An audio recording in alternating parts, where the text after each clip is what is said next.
क्या दूसरे के मन की बात को जान लेना, कोई इंसान हमारे बारे में क्या सोच रहा है, इन बातों को जान लेना क्या संभव है? तो इसका उत्तर है हाँ। 100% तो नहीं, लेकिन किसी हद तक आप किसी के भी मन की बातों को जान सकते हैं, समझ सकते हैं।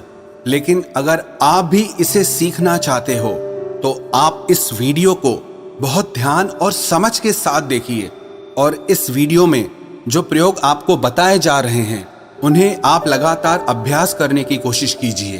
तभी आप किसी के भी मन की बात को समझ पाएंगे, महसूस कर पाएंगे। वैसे ये सब प्रयोग आपको कोई बताएगा नहीं, क्योंकि बहुत सारे एस्ट्रोलॉजर जो ज्योतिषी हैं वो यही सारे प्रयोग करके आपके मनोभावों को जान लेते हैं। आप जैसे ही उनके पास जाते हैं वो पहले ही आपके मनोभावों को पढ़ना शुरू कर देते हैं। आप अपने बारे में उन्हें थोड़ा बताते हैं और वो आपको आपके ही बारे में बहुत कुछ बता देते हैं। तो आपको लगने लगता है कि ये ज्योतिषी तो बहुत चमत्कारी हैं, इन्हें हमारे भूतकाल के बारे में, हमारे भविष्य के बारे में सब कुछ पता है।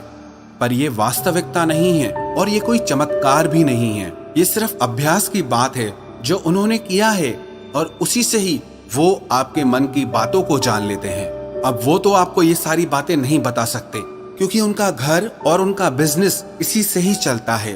तो आइए अब हम शुरू करते हैं कि इसको किया कैसे जाता है। सबसे पहली बात है कि अगर आप किसी के मन की बात को जानना चाहते हैं तो उसके लिए आपके मन का शांत होना बहुत जरूरी है। थोड़ा ध्यान से समझना इस बात को, तभी आप इन प्रयोगों को सक्सेसफुली कर पाएंगे। मैं आपको एक कहानी सुनाता हूँ। एक जैन फकीर हुए जॉर्ज गुरजिएफ, उनके पास जो कोई भी शिक्षा लेने आता था वो उन्हें सिखाते थे कि तुम शब्दों से नहीं, मन के भावों से बातचीत करना सीखो। इसे टेलीपैथी भी कहा जाता है, जो बिना कुछ कहे एक दूसरे के साथ मन ही मन में बात कर लेना। कई बार आप लोगों ने महसूस किया होगा कि आप किसी के बारे में सोचते हैं और वो इंसान आपके सामने आ जाता है या उसका फोन आ जाता है। कहीं ना कहीं आपके मन की बातें उस तक पहुंच जाती है और उसके मन की बात आप तक पहुंच जाती है। तो जो जैन फकीर थे वो अपने सारे शिष्यों को एक प्रयोग सिखाते थे कि तुम अपने आप को एक कमरे में बंद रखो और एक भी शब्द नहीं बोलना है, किसी से कोई बात नहीं करनी है। सबसे पहले तो तुम अपनी वाणी को शांत करो। जब तुम्हारी वाणी शांत होगी तभी तुम्हारा मन शांत होगा। हमारी वाणी ही हमारे विचारों को शब्द देती है, आवाज देती है। पहले वाणी में शांति आएगी, फिर विचारों में शांति आएगी। फिर जब धीरे धीरे उन शिष्यों का मन प्रयोगों के द्वारा शांत होने लगता था तो गुरजिएफ क्या करते थे, अपने मन में एक शब्द बोलते थे, जैसे कि गुलाब का फूल। और जब तक वो शब्द उन शिष्यों को सुनाई नहीं देता था वो उन शिष्यों से इसी प्रयोग को लगातार करवाते रहते थे। वो एक ही कोई शब्द अपने मन से बोलते रहते थे और उस शब्द को धीरे धीरे वो सारे शिष्य आसानी से सुन लेते थे, बिना मुंह से कुछ भी बोले। आप कहोगे ये सब बकवास बातें हैं। ये बिल्कुल भी बकवास बातें नहीं है, ये प्रूव्ड साइंटिफिक बातें हैं। बहुत लोगों ने इस पे प्रयोग किए हैं। आपने कभी देखा, जो मनोवैज्ञानिक होते हैं वो बहुत से लोगों के चेहरे के हाव भावों को देखकर, उनकी बातों को सुनकर उनके मन की बात जान लेते हैं। तभी मनोवैज्ञानिक लोगों के सामने सब लोग अपने दिल की हर बात खोल कर रख देते हैं। उन्हें लगता है कि इन्हें हमारे बारे में सब कुछ समझ में आता है, ये तो हमारे मन की बातें पढ़ लेते हैं। जो लोग मनोवैज्ञानिकों के पास जाते हैं उन्हें लगता है कि इस मनोवैज्ञानिक के पास तो कोई चमत्कारी शक्ति है। सच कहूं, उसके पास कोई चमत्कारी शक्ति नहीं। उसने बस अपने विचारों को शांत करके, खुद के विचारों में ठहराव ला करके, उसने अपने भावों को, अपनी ऊर्जा को आपसे कनेक्ट कर लिया। इसलिए जो भी आपके हाव भाव हैं उसकी ऊर्जा को वो मनोवैज्ञानिक महसूस कर पाता है, समझ पाता है। सीधा सरल सा सूत्र है कि जब तक आप बोलते रहते हैं सामने वाले सुनते रहते हैं। आप बोलना बंद करते हैं तभी सामने वाला जो बोल रहा है वो आप सुन पाते हैं। यदि आप दोनों ही लगातार बोलते रहेंगे तो किसी को कुछ समझ में नहीं आएगा। ठीक इसी तरह यदि आपका मन चुप है तभी आप किसी दूसरे का मन सुन सकते हैं। मन के चुप होने का मतलब है कि आप विचार और कल्पनाओं से बाहर निकलकर पूर्णतः शांत हो जाएं। इसे ही चित्त का शांत होना कहते हैं। कहते हैं कि इस मन की शक्ति योग के बल पर जो योगी लोग होते हैं वो चींटियों के पैरों में बंधे घुंघरू की आवाज तक भी सुन सकते हैं। तो लोगों के मन में तो दुनिया भर का शोर मचा हुआ है, वो आपको कैसे नहीं सुनाई देगा।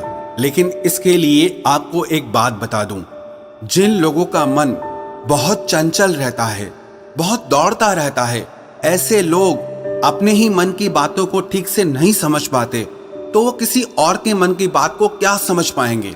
मैंने एक कहानी सुनी, एक फकीर हुए लाओ त्सु। वो अपने एक शिष्य के साथ रोज सुबह में वॉक करने जाते थे।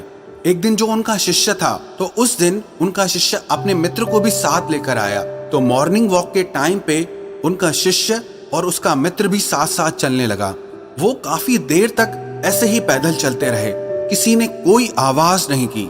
जो उनके शिष्य का मित्र था वो बड़ा हैरान हो रहा था कि ये लोग कुछ बोलते क्यों नहीं, इतनी देर से चुप क्यों हैं ये लोग। तो उसने सोचा मैं ही बात शुरू करता हूँ, और काफी समय गुजरने के बाद उसने सिर्फ इतना कहा कि कितनी अच्छी सुबह है, कितना अच्छा मौसम है। जब उस शिष्य के मित्र ने ये बात कही तो लाओ त्सु ने कहा कि कल से तुम अपने मित्र को मेरे पास बिल्कुल लेकर मत आना, क्योंकि ये बहुत शोर मचाता है।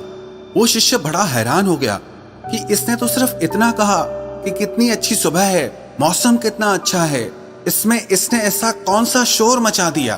तो लाओ त्सु ने अपने शिष्य से कहा कि मेरा मन अब पूर्णतः शांत हो गया है, अब जरा सी भी आवाज मुझे शोरगुल मालूम होती है।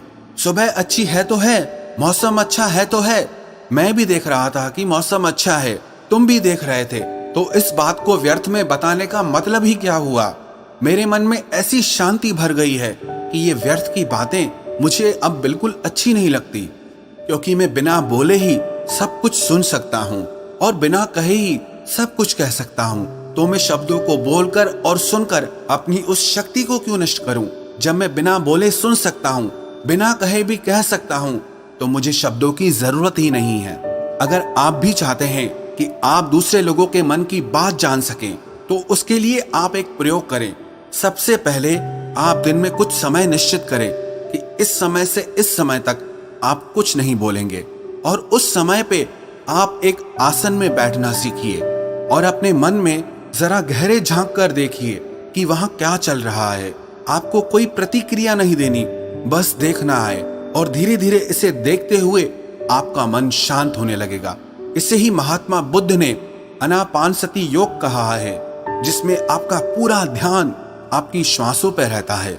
इससे आपके मन में पूर्णतः शांति आ जाती है, और जब आपका मन पूरी तरह से शांत हो जाता है तो आप अपने आसपास में हो रही चीजों को, लोगों को गहराई से देख पाते हैं, गहराई से समझ पाते हैं, सुन पाते हैं। एक शांत चित्त वाला इंसान बिना कहे भी सामने वाले की हर बात को समझ लेगा, और वो जो कह रहा है उसकी झूठी बातों में वो कभी नहीं फंसेगा, क्योंकि एक शांत चित्त वाला वो सब कुछ सुन सकता है जो एक साधारण इंसान कभी नहीं सुन सकता।